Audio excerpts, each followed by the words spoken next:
والله. والله اللي فهمت علاش انا ثم ناس يخرجوا علينا في الاشاعات يقولوا لي احنا نكرهوا السيد الرئيس قيس سعيد، وقت اللي هو اللي احنا وقت اللي احنا والله نحبوه معناها ونموتوا عليه. وبدليل انه وقت اللي يحقق انجازات احنا نتكلموا على الانجازات نتاعو. معناها توا والله يكلموني الاولاد من حي هلال اللوطه، معناها كلمتني واحدة صديقتي امرأة حبيبتي بالكدا، بكيش جماعة تفكرتوا وقت اللي مشى غاديك الحياة هلال عمل لك المشاريع العملاقة الإنجازات الرئاسية الكبيرة. بالله يدخلوا جوجلوها تلقاوها هاك القزادر اللي عملوها هذيك عملها الرئيس غاديك الانسان تاع حياة هلال. حاسيلو المراه فرحانه ياسر، ومعناها تحييه قالت لي راني نحب نحب نبلغ التحيه من خلالك خاطر معناها حبايبك وتعرفوا. وقالت لي ماذا بيا رانا مانا فرحانين، راهو النساء الكل معناها غاديك ماذا بيا لو كان يجي ويهز معناها القصدريات هذوكم يعطي منهم شويه العاتكه وشويه الاشراف، يحط شويه في الجنينه بتاع القصر باش كي يحطك الكرسي هذاك بتاع 135 مليون الويكاندز هذاك كي يحطك الزميحه نتاعو يبدا القصدريات هذوكم. الحصيل حاجه معناها فرحانين كلمتني.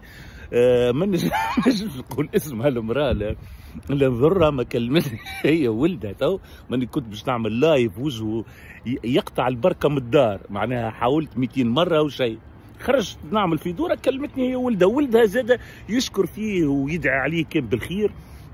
جبد لي على الشركات الاهليه ذوما والفلاحه قال لي بالله قال لي اقسم بالله والله العظيم لاني يفدلك والله قال لي يا اخي هذا تو يعمل في حلول زعما تشغيل الشباب شركات اهليه. قال لي في حاجه شنو؟ قال لي ما عندناش، عندنا السبخه غادي، عندنا الناموس، عندنا قال لي باش نزرعوا احنا وزيتون ودنيا وكذا وشركات اهليه ومعاصر. قال لي شنو باش نزرعوا سيبيتكس الترونكا شنية؟ قال لي شنو اللي باش نعملوا في قال لي يعطي في 800,000 الناس عملت شركات اهليه وفلست. قال لي يعطينا نحن حتى 400,000 تو نسكتوا ما عاد طالبين حتى شيء. قال لي من الوطن هذا يعطينا 400,000 خويا وكاو تصبح على خير ما يزيدنا حتى شيء.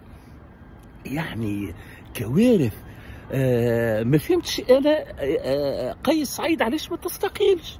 والله العظيم تو نحينا من الضحك ومتفادليك.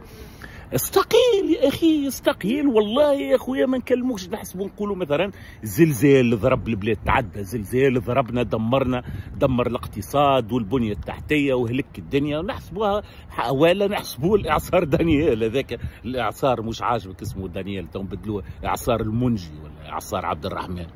يا اخي استقيل يرحم والديك والله العظيم الناس كرهت حياتها ما همش طالبين يتبعوك ولا يحاكموك ولو تستحق انت المحاكمه والتتبع انت وعائلتك. يا اخي شوف هذاك كمتاع الامن الرئاسي يا خويا يعمل لك علي السرياتي مثلا اخويا يطلعك في حاجه يهزك الليبي يهزك لايطاليا برا الجده اخويا والله.